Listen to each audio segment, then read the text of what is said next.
Let's check yourself. Looks like some lame just stepped on a You landmine. deaf motherfucker. Move your ass. Halo semua, salam sehat dan sejahtera untuk kalian semua. Kali ini saya akan merangkum sebuah film yang berjudul Shot Caller yang dirilis tahun 2017 dengan rating 7,3 di IMDb.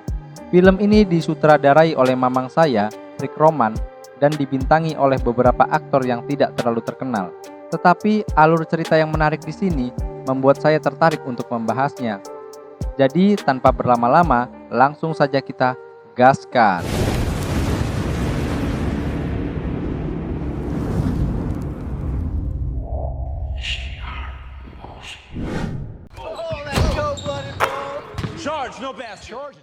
Film ini akan bercerita tentang seorang pria bernama Jacob. Dia adalah seorang pekerja kantor biasa yang memiliki hidup normal sekaligus seorang ayah yang memiliki istri dan seorang anak yang masih kecil.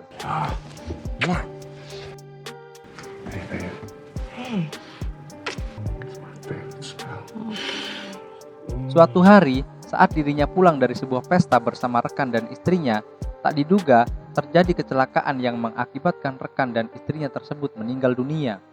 Untuk itu, Jacob dijatuhi hukuman 7 tahun penjara, dan disinilah semuanya berawal.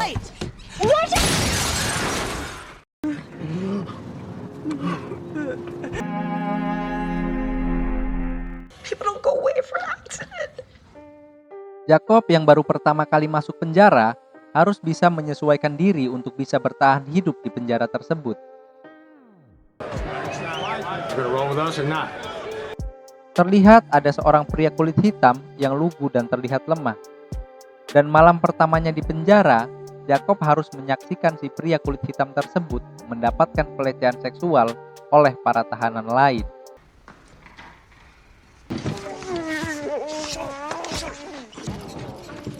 Di situ Jacob sadar bahwa untuk bertahan hidup di penjara, dirinya harus terlihat kuat dan punya keberanian di sana.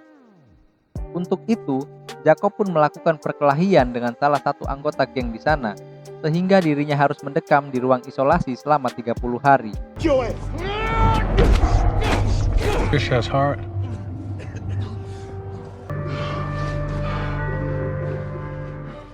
Ketika bebas, salah satu kelompok gangster penjara itu pun tertarik kepada Jacob dan merekrutnya sebagai salah satu anggota dari mereka. Di sisi lain, istri Jacob pun mulai mengeluhkan bahwa tabungannya sudah mulai menipis dan bingung mencari uang kemana lagi. Dia pun meminta izin kepada Jacob untuk menjadi seorang LC di sebuah tempat karaoke. Semua hal yang ada di penjara itu tidaklah gratis, termasuk saat dirinya bergabung dengan geng tersebut. Jacob pun diminta untuk menyelundupkan sebuah heroin yang dibungkus dengan balon karet untuk kemudian dimasukkan ke lubang boolnya agar tidak diketahui oleh para sipir, dan Jacob pun melakukannya.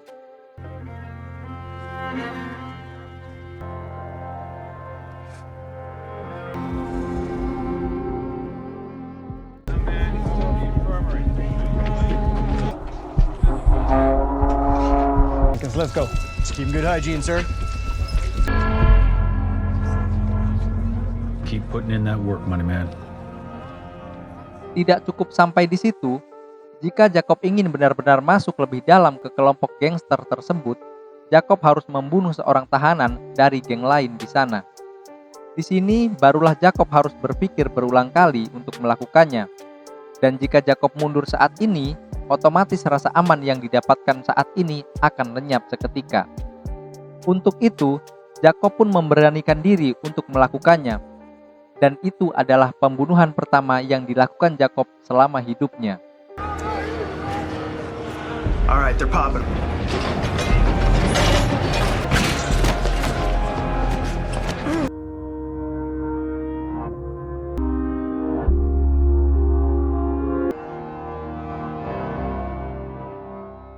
Beberapa tahun berlalu, kini Jacob sudah terlihat berbeda dengan kumis dan rambut layaknya gangster sungguhan.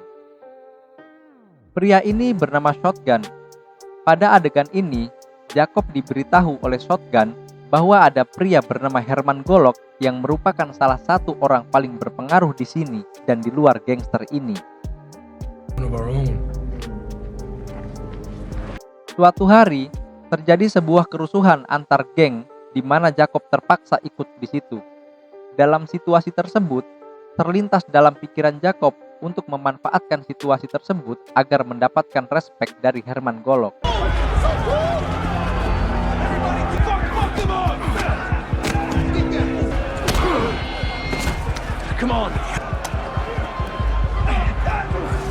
Saat salah seorang tahanan akan menyerang Herman, Jacob langsung mengejarnya dan berhasil membunuh tahanan tersebut. Sehingga Herman merasa berhutang budi padanya.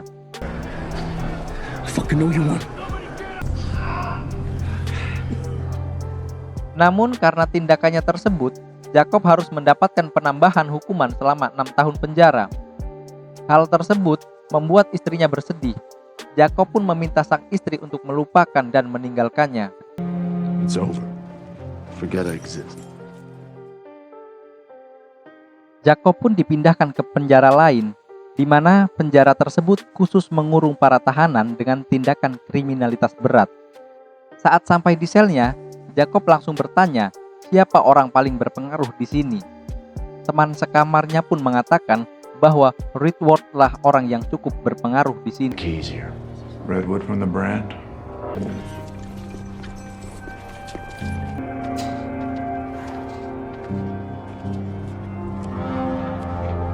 Setelah saling bertatap muka, mereka pun melakukan percakapan, dan Redwood mengatakan bahwa dia bukanlah penguasa sebenarnya di dunia gangster, karena hanya ada satu pemimpin tertinggi yang bernama The Beast.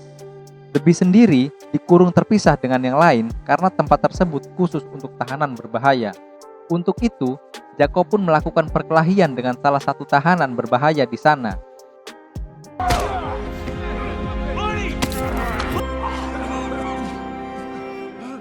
Benar saja, kejadian tersebut sampai di telinga The Beast.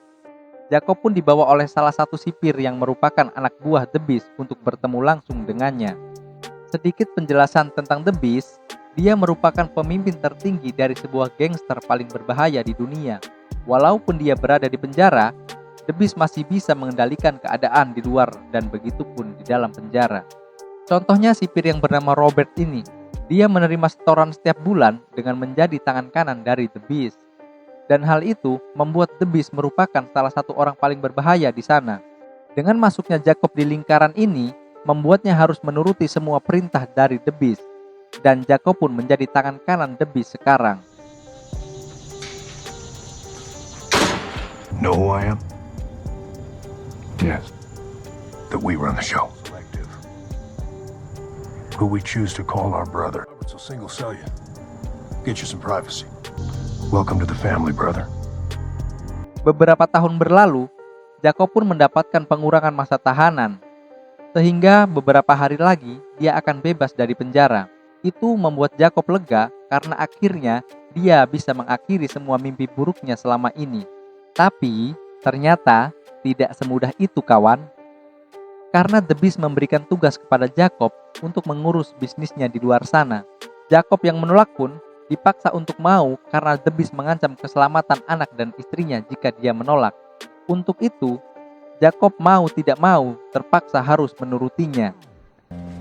Push send, and I'll be back for it. You know Shotgun? He's out too. Just like you'll be. An honor of being one of us ends at the gates. It ends when you're sick. Good answer. Setelah keluar dari penjara, Jacob pun langsung disambut oleh Shotgun yang sudah keluar 2 tahun yang lalu. Dia pun mengajak Jacob ke sebuah pesta untuk menyambut kedatangannya. What's up, Chop? I'm telling you, man. Every single one of them, man.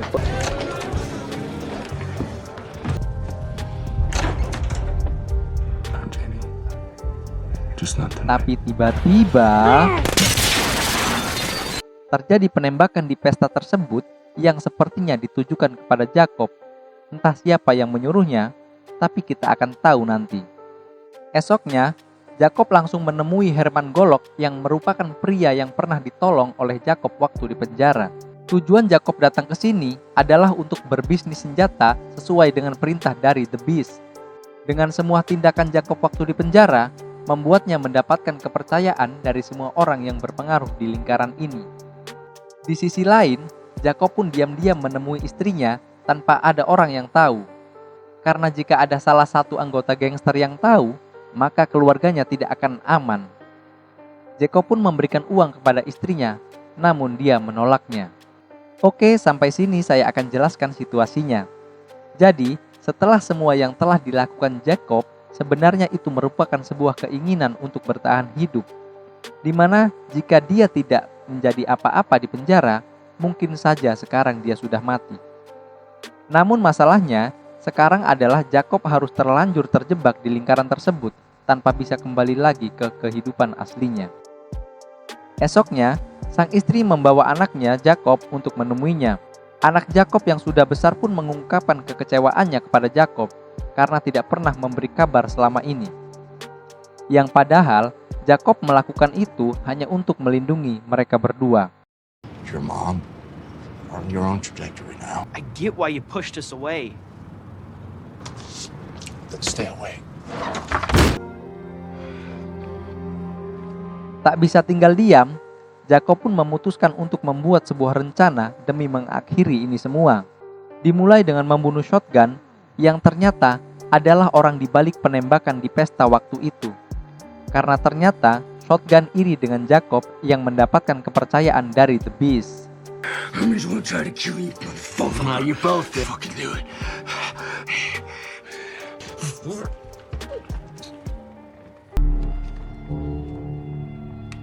Selanjutnya, Jacob banyak tinggal mengurusi bisnis The Beast. Di tengah perjalanan, Jacob pun diam-diam memberikan lokasi transaksi senjata tersebut ke pihak kepolisian. Jadi, ketika sampai, polisi langsung menggerebek lokasi tersebut dan terjadilah tembak-tembakan dar-der-dor yang mengakibatkan Herman Golok dan semua anggota gangster mati. Jacob yang sudah mengetahui itu hanya tiarap dan menjadi satu-satunya orang yang selamat dalam insiden tersebut. Dan disinilah dia sekarang. Polisi menawari kebebasan kepada Jacob dengan satu syarat. Jacob harus memberitahu semua bisnis dan bukti kejahatan dari The Beast. Namun Jacob menolak. Karena dia tahu bahwa jika dia melakukannya, maka keluarganya akan dalam bahaya dan Jacob lebih memilih kembali ke penjara. Dan kalian tahu ke penjara mana dia dikirimkan? Ya, ke penjara di mana The Beast berada. Tapi bukan itu kejutannya. Karena ternyata Jacob sudah memikirkan semua ini, di mana dia menyelundupkan sebuah silet yang sengaja disembunyikan di dalam lubang boolnya. Saat tiba, Jacob pun harus menemui The Beast di tempat yang sama. The Beast yang sudah tahu bahwa Jacob berkhianat mengatakan bahwa keluarga Jacob akan mati di luar sana.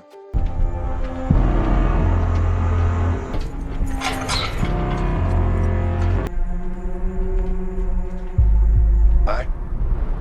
You're gonna answer something.